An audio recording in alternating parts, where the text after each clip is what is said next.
You know, gaming handhelds have gotten so much better lately. Devices like the ROG Ally X or Steam Deck OLED feel like they're made for people who want gaming on the go. And then you've got something like the Zephyrus G16, a gaming laptop that, while may not be the most powerful, is very thin and light and honestly pretty good looking. So I decided to compare the two side by side and really break it all down. And honestly, this video is relevant for any gaming laptop or any gaming handheld, but I just happen to have these two, so this is what I'm going to be using as kind of a direct comparison. Anyway, let's jump into it, and let's start off by talking about portability. Gaming handhelds are the definition of grab and go. It's light, and it's just stupidly easy to carry around. You could just throw it in your bag, or honestly, you don't even need a bag for it. I use it everywhere, on planes, on my couch, in bed, or just kind of sitting in my kitchen waiting for food to magically appear. It's really easy when you've got just a quick 10 minutes to grab and go and get some gaming done.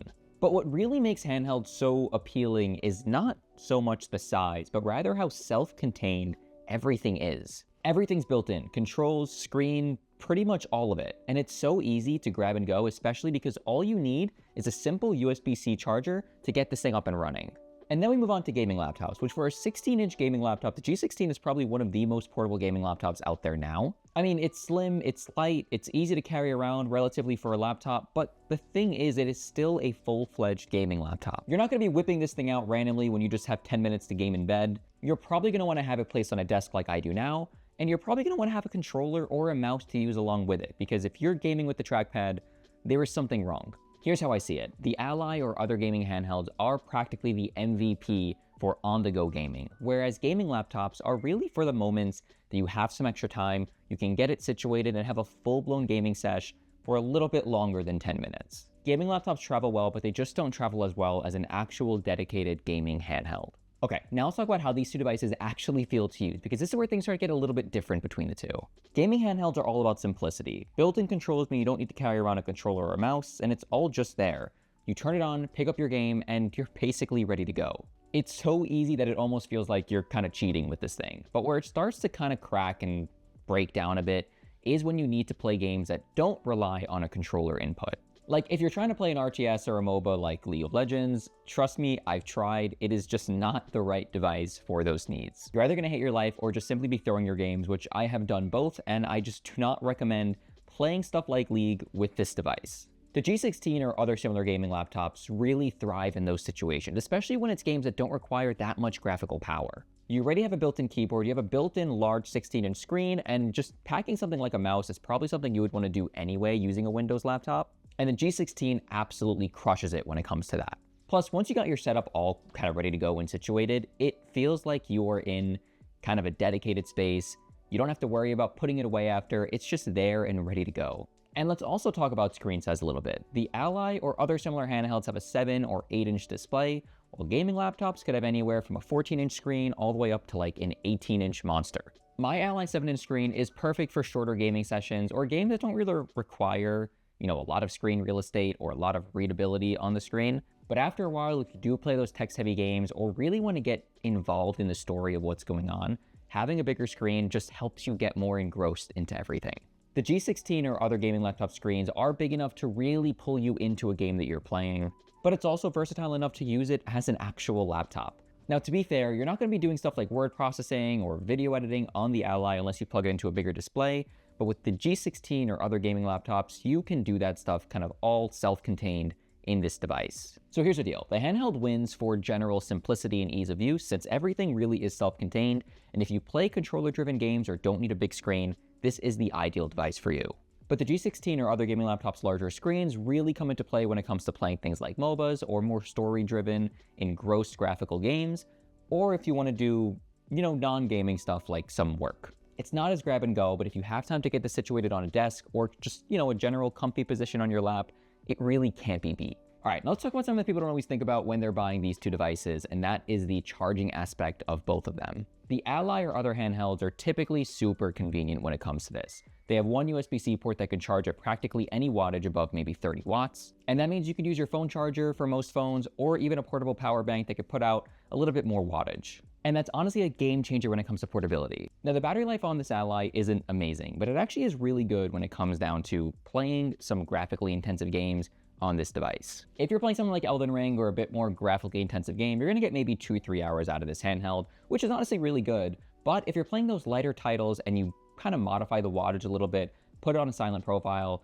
you can play this thing for hours and hours on end without having to worry about running out of battery. Now for gaming laptops and my G16, this is a completely different story. It uses a much larger power brick, which in and of itself is so difficult and annoying to carry around, definitely not pocketable. Even in your bag, it adds a ton of weight to it, which just gets annoying. So overall, my Ally and any other handhelds just work great in this category. It's meant for this, it's super portable, you can bring any USB-C charger, and it's just easy to carry around, and it's really just multi-purpose when it comes to charging. And finally, let's get into the meat of this, and that is performance. Now, obviously, a gaming laptop and a handheld are in totally different performance classes. Now, the ROG Ally X and other handhelds of this similar caliber are actually really impressive when it comes to performance, especially considering this is all running off of just a general APU. It's packing enough power to handle most games at 1080p, and indie titles you can basically run at whatever resolution you want if it's plugged into an external display, and it's just an overall pretty smooth experience. You fire it up, and for games like Hades or Rocket League or even Skyrim, it just works, and there's no issues that you will ever face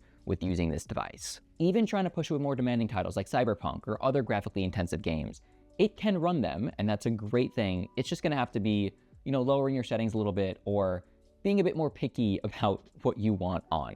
Even with those higher intensive games and maybe dropping frames below 60 or 30, the Ally having a VRR screen and maybe other handhelds the same is really just helpful with maintaining a smoother frame rate even at those slower frames. Now, let's go ahead and talk about gaming laptops in general because these are obviously in a completely different league when it comes to handhelds. With a proper GPU under the hood, albeit a lower wattage GPU, it's gonna absolutely smoke handhelds when it comes to general performance and actually getting the best FPS number you can out of some of these games. You're looking at higher frame rates, smoother gameplay, and just general better usage when it comes to gaming, and also even outside of gaming. Running things with a proper, CPU and GPU combo is great for general productivity tasks like video editing or doing a bit more intensive things. What really sets gaming laptops apart though is just general consistency. With the Ally and other handhelds, you do have to compromise sometimes when it comes to wanting to have a mouse and keyboard experience or wanting to get to a certain frame rate in games, whereas with normal gaming laptops, that compromise does not really need to happen. But here's the thing, these gaming handhelds and laptops aren't really trying to compete with each other. It's all about the convenience and portability, and they both honestly do a really good job. It just depends on the type of gamer that you are. If you're the kind of gamer that's into super quick, fast sessions and wanting to pick up and put down your handheld whenever you want, the Ally or other handhelds is probably the best fit for you. But if you're someone who wants to set this on a desk and have a proper, 16-inch screen and a nice gaming session, handhelds are probably not going to be the best device, especially if you're into more competitive games like League of Legends or like other general shooters. For me, it comes down to what I'm in the mood to play. So for example, if I'm sitting on my couch wanting to just lounge around, play some indie titles, some really low maintenance games, the Ally is always 10 out of 10 what I pick when I'm playing those games. But if I want to play stuff like Marvel Rivals or League of Legends or other games that require a bit more stress maybe, I will always go to a proper gaming laptop or even my PC to play those games in the best way possible. So which one should you go for? If you want to have the best gaming experience, I think hands down, you will either want to gear towards a gaming laptop or a gaming desktop as your primary device. But if you're someone who values portability and simplicity, I think handhelds have come a really long way, and looking into 2025, there is a lot of cool handhelds coming out that are going to be even more powerful than my Ally X now. They're, in general, more affordable. You can get them for good prices used, actually, and it might just be a better pick if you value that type of gaming. Nothing beats the experience of sitting down on your couch, picking up your gaming handheld, and just hanging out and lounging around. Whereas the gaming laptop, to me, I do need to situate it and dedicate some actual time to getting it set up and using it the best way it should be used. For me, the Ally X is my go-to for traveling or just general quick gaming, and the G16 goes on my desk whenever I want to play a bit more of intensive games. There are other handhelds to consider that are not Windows-based, like the Nintendo Switch, of course, and the Steam Deck or Steam Deck OLED. Those are good alternatives if you want a pure handheld, no Windows gaming experience, but I just like having Windows, so I gear towards Windows handhelds for now. Anyway, hope you enjoyed the video. Let me know which one you kind of gear towards in the comments below. I'd love to hear your thoughts. Thanks for watching, and I'll see you guys in the next one. Peace.